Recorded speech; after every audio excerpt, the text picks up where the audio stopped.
Welcome back mga kaibigan sa Cure. Dumating na tayo sa last part ng ating talakayan, which is yung treatment or gamot para sa diabetes. So Manang, can you tell us kung ano mga pwedeng gamitin na gamot para sa pasyenteng may diabetes po? Okay, siguro ang una dyan, no, Elton, is ano nga ba itong sa diet? Because yung diet modification and regular exercise, we call it lifestyle modification.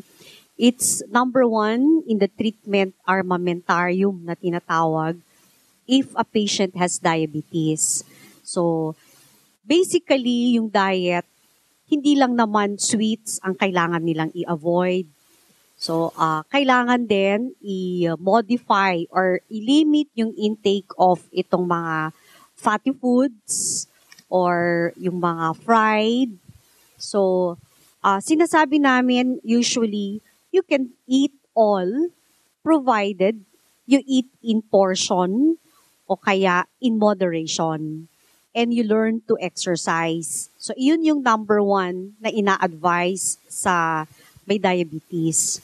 And then, tsaka pag-uusapan on their medication. So, yung medications in diabetes is, it's in the form of tablets, yung oral, and yung insulin. So, kapag type 1 diabetes, so sila yung it's not juvenile, it's absolute insulin deficiency. So, they need insulin for life. So, yung iba naman, kahit type 2, kailangan nilang mag-insulin kapag mataas ang kanilang blood sugars, let's say above 300, o kaya meron ng complications of their diabetes in their kidneys, and also merong problema sa liver, then it's safe for them to use insulin. So, yun yung treatments na binibigay namin sa mga patients. So, hindi lahat ng may diabetes pare-pareho ang kanilang gamot. Kasi merong pupunta, gagayahin yung kanilang yung gamot ng kapitbahay. So, it depends din kung ano ang problema. Kasi meron din mga gamot or tableta na mas maganda kapag medyo mataba or overweight. Meron din sa mga lean patients or mas payat. O kaya yung iba rin kapag medyo may edad na. So, we have to take into consideration yung mga yan. Of course, bawal ang mag-self-medicate. You have to consult pa rin yung doctor nila bago mag-start itong mga oral anti-diabetic medications and more so with insulin. So, I think we have to emphasize also na yung diet pala and exercise are very important, no? Yes. Kasi may mga pasyente kasing, may gamot na ako ba't pa ako mag-exercise, ba't pa ako magda-diet? Kainin ko na lang yung gusto kong kainin at mag-enjoy. Yes, of course. Kasi kahit sa prevention in diabetes, at yung mga may diabetes na rin, kailangan talagang may diet modification. Kasi pwede naman i-reduce yung dose ng medication din nila kapag fina-follow strictly yung kanilang diet. Plus, kailangan din merong regular exercise kasi para ma-use up natin itong mga kinain natin, especially itong glucose, so kailangan natin i-burn yon by a regular exercise. So, Doktor, ano ba yung mga bawal na pagkain? Kasi yung iba kasi, they don't eat rice anymore. Diba? Oo. Oh, yun. Isang taon ako hindi Diabetic ka ba? nag-rice. Yes. Yan, parati kong Lagi niya sinasabihan ako yan pinapagalitan ni si Manang. Elton. Kasi we still need itong mga carbs or carbohydrates. Hindi porket may diabetes ay bawal ang carbohydrates. You just have to limit yung intake of our carbohydrates. So, ang carbohydrates are ang sources. So, pwede itong mga cereals, rice, noodles, pasta. Fruits and vegetables are also carbohydrates. So, eto kasi kailangan natin ang mga carbs as a source of energy. And then, syempre may protein. So, proteins in the form of yung mga fish, pwede rin ang mga seafoods or animal meat, okay, or white meat. and ang ating fats. So yung fats na ina-advise,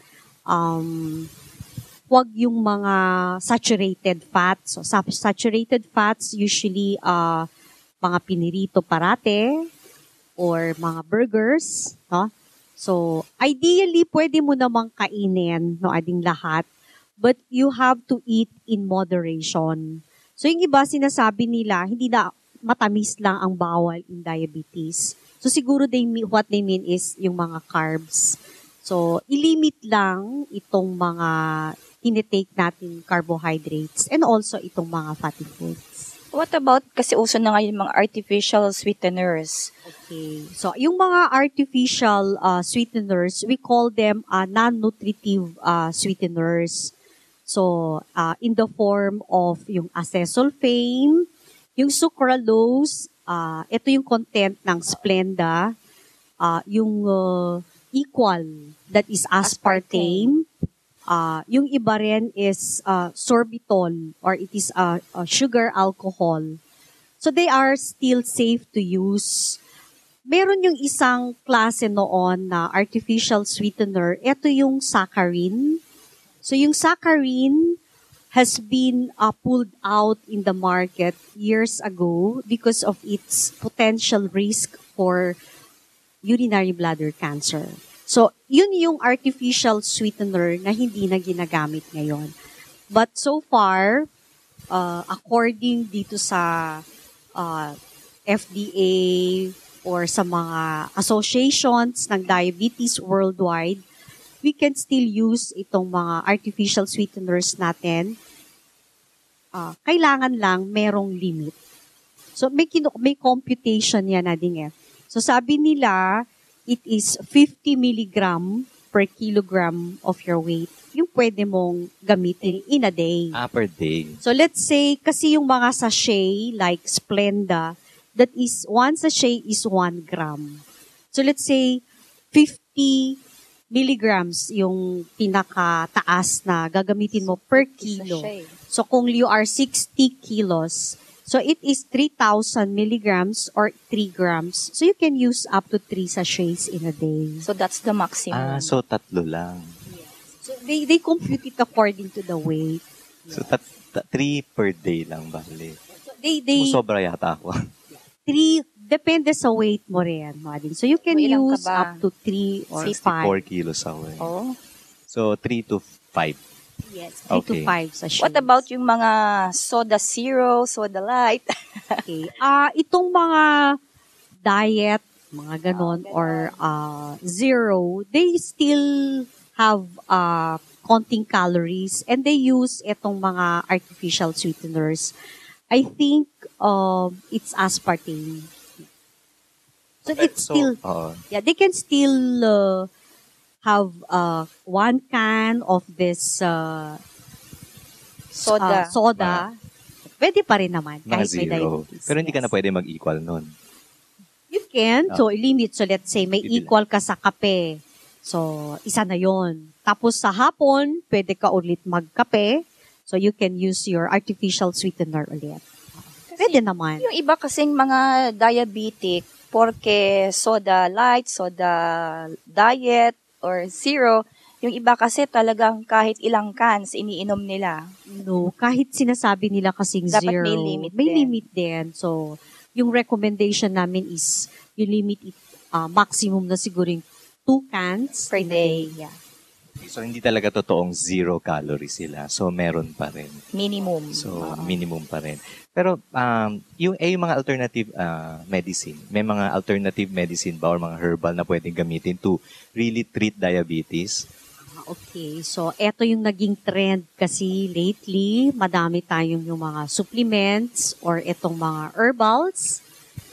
So, I always tell to my patients that provided they will take their medications for diabetes prescribed by doctor, pwede naman nilang inumin yung mga supplements nila. Kaya lang huwag yung supplements ang main na iniinom. Kasi nga, supplements, so they are just adjunct. And I'm not telling all. Some of them also it lacks itong mga tinatawag nating clinical trials or research that it can be effective and safe. So, hindi naman lahat ng supplements. So, basta pwede naman nilang gamitin yon, wag lang nilang kalimutan itong mga gamot na pine-prescribe. So, going back to the question, I think pag may diabetes, yung isang tao, there is no supplement that can cure the problem or help the patient to lower down his blood sugar levels. Gamot pa rin. Gamot Plus pa rin. diet and Exercise. So, how can we prevent diabetes, Doktora? Okay. Yung basic pa rin, Doktora, it's still lifestyle modification. So, it's still diet and regular exercise. So, yung regular exercise, kailangan daw at least 30 minutes, 5 times a week. Huwag naman yung 30 minutes, 2 times a week. So, kailangan merong regular exercise and then diet modification para i-prevent itong diabetes. So, yung iba, let's say, mataas ang family history of diabetes and then medyo obese or overweight. So, meron kaming binibigay din na mga gamot, and this is biguanide or metformin kasi in their study, it can delay yung onset of diabetes. But nung kinompare itong metformin with that of lifestyle, yung diet pa rin ang mas effective to prevent or i-delay yung diabetes. Magbasa kaya tayo ng mga question mula sa Facebook. Parang may question dyan eh. Na may nag-post sa Facebook page natin. So, ito from Chrissy Ferrales. Ito yung tanong niya. Totoo ba na kapag may diabetes, mahirap mag-heal ang wound? Pwede naman mag-heal ang wound kahit na may diabetes provided controlled ang blood sugar. So, ibig sabihin pag controlled, nasa target levels ka ng blood sugar levels. Kasi kung mataas ang blood sugars natin, it's true. It delays yung healing ng wound. May isa pang tanong nabanggit mo kanina Manang na we have to exercise for 30 minutes a day. A lot of our patients with diabetes, sometimes they're very, very busy in their office, diba? So, pwede bang staggered siya na parang 15 minutes muna sa umaga, tapos 15 minutes sa gabi, pag uwi nila, ganun. Or tuloy-tuloy dapat na 30 minutes siya? Medyo controversial yan, Ading. That's a good question. Yung iba, sinasabi nila pwede daw hatiin. So let's say 15 minutes sa umaga, 15 minutes sa gabi. Pero yung ganung split, walang masyadong documentation na effective. So 30 minutes lang naman ang hinihingi, up to 1 hour. So, yung iba 30 minutes, pwede na ito. So, it's as simple as brisk walking. So, it's also a form of exercise. Pwede na rin yun. So, hindi pala maganda yung 10 minutes. Installment kasi yun. Kasi kakapawis mo lang diba? Tapos biglang natigil na. Tapos, mamaya na lang ako ulit. Pero pwede na rin kesa wala wala tayong exercise, especially sa mga elderly. So, mahirap maglakad. So, ang kaya lang, of course, 15 minutes. So, pwede na rin. Sige, Manang, may isa pang tanong. Ito naman mula kay Barbie. So, can some medications raise the level of blood sugar? Okay. There are some medications that can increase our blood sugar. Ito yung mga tinatawag nating steroids. Very common to, yung glucocorticoids. But they have to be used for a long time, and it depends also kung ano yung dose, kung mataas yung dose. So, nakakataas din siya ng blood sugars. Yung iba, sinasabi nila yung anticonvulsant, which is phenytoin. So, eto nakaka-increase din ng blood sugar levels. Yung iba is yung oral contraceptive pills. Although yung mechanism is medyo vague, no? But it can also elevate itong mga blood sugar levels natin. Sa mga ano naman, siguro mga lalaki would be very interested with this question. Could this affect also their, what do you call this? Sexual Yeah, performance. sexual performance, yung tinatawag na erectile Doctor. dysfunction. A lot of our male patients would tell you that medyo pag morning, wala na.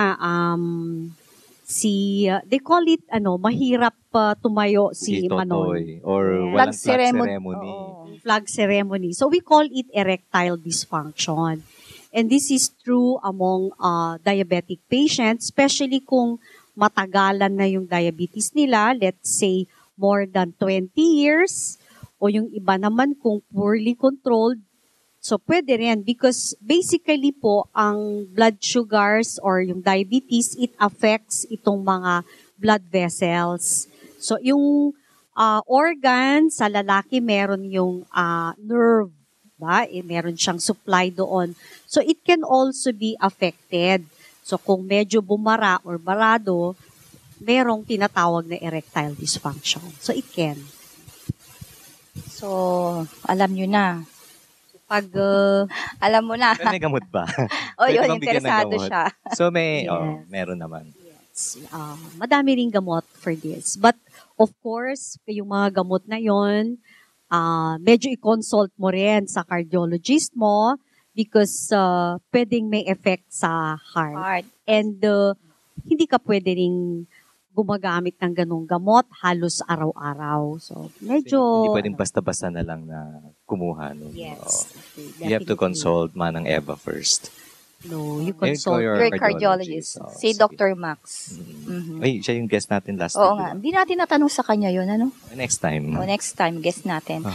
So, Doktora, again, when is the best time to check the blood glucose and how often should we be checking the blood sugar level? So, yung mga patients na diagnosed with diabetes, we advise them also to monitor their blood sugar levels using yung gadget, we call it a glucometer. So, they have to check yung kanilang fasting or eto yung bago kumain, pre-meals, and also they would alternate it with yung mga after meals. We call it postprandial blood glucose. Because in diabetes, hindi lang yung fasting or pre-meals ang kailangan i-control, pero kailangan i-control din natin yung mga levels ng ating sugars after eating. Ito, 2 hours after a meal. So, we advise them to get their pre-breakfast blood sugar. So, this is equivalent sa fasting and also to alternate it with 2 hours after meal. So usually pag Filipinos, heavy yung lunch o kaya dinner. So yun yung time na pinapacheck din. So ina-alternate. Pwede na yung 2 times a week kapag controlled naman. So pre-meal and postprandial. Pero kung poorly controlled, especially yung mga naka-insulin din and very erratic ang kanilang blood sugar levels, we advise them to monitor their blood glucose more frequently. And more so in gestational diabetes. So, mas frequent yung monitoring nila. Pre-meals, that is before meals, and also postprandial or after meals. Ayan, ang dami na nating natutunan. Ha? Oo may, nga. may tanong ka pa ba dyan, Manang? Wala na no? Wala na. Pagod ka na, I Doktora? think everything was well explained by Yeah, Dr. kaya nga Clear na clear. Nakanganga ka lang. nakanganganala ako sa kanya. Kasi this is very interesting really. Okay. So, tapos na naman ang ating talakayan ngayong episode na to. Sana you have learned something about our topic for this episode na diabetes. Lagi natin pangalagaan ang ating kalusugan at lagi tayong mag-ingat para di kayo magkasakit. And don't forget to visit your doctors. Bago po tayo magtapos, Dr. Eva, baka meron po kayong gustong batiin? I think I would like to greet my avid fan, my mother. Nagpapabati ito kahit na sa radio program. So, my mom, hi. Eh, si Mr. And of course, my dearest husband. Oh, pero mukhang hindi na tayo mapapanood no? Yes. Sa Tarlac siya, di ba? No, Sa he is in Pampanga. Pampanga. Oh. Pangalan niya, Elton, is Honest. Honest. So, Oh. hi, darling. Pero malay mo sa susunod na doon na tayo hanggang Pampanga. Oh, by the way, Doktora, saan kanila pwedeng hanapin for consultation? Okay, you can just find my clinic beside the clinic of Dr. Ong every Thursdays, Fridays, and Saturdays. Sa ibang clinic naman, sa Metro Vegan, that is in St. James, pag Thursdays, Fridays, Saturdays. Pero during Friday morning, nandun ako sa Metro Vegan, and then pupunta po ako sa Gabriela. So, medyo madami rin. Oh, gagawin niya in Okay. 3 days yun. Tapos minsan umabot siya hanggang gabi. Kasi Mga nga, 45, 50 patients, 60. Mga... No, siguro in time, I will stay in Ilocos. magta-transfer na siya eh. Kasama Oo. si Mister. Okay. May manang- Kasama dun sa clinic pa rin ni na Elton. Pero manong meron akong gustong batiin. So, binabati po namin ng mga taga Ilocos Sur Medical Society. Of course, ang director namin si Sed, ang producer namin si Jedy, ang mother namin si Rachel, at of course, yung whole staff ng Cure. At special mention also to the gaggers of Gag O'Clock kasi I watch them regularly. So, kung nakakatawa talaga sila, if you're stressed out, just watch them, mawawala ang pagod ninyo. Gusto mo na yata lumipat doon. Mas gusto ko doon. Mas masaya doon. So, we would like to thank our sponsors who made this show possible. Mrs. Esther Arce, Ihawan sa Kawayan, Richard and Gina, hi. Mirna Kerubin of Israel, Marcia's Delicacies, Marcia. Coffee Break of Robin Realubin, Noli Morales, Salon for my hair and makeup, Rachel Fernandez of Phil Plans. I would Ating also talaga, like no? to thank you for inviting me and having the privilege to talk about diabetes. It's my pleasure, actually. And also thank you to the staff of Cure. And if you like what we are doing, please like or share us at facebook.com/cure. And that's it for today. Abangan ulit ang susunod na episode ng programang tumatalakay sa ating kalusugan. Dahil wala kaming ibang hangad kundi ang magandang kalusugan para sa inyo. Dahil ito ang programang tumatalakay sa ating kalusugan. Ito ang Cure.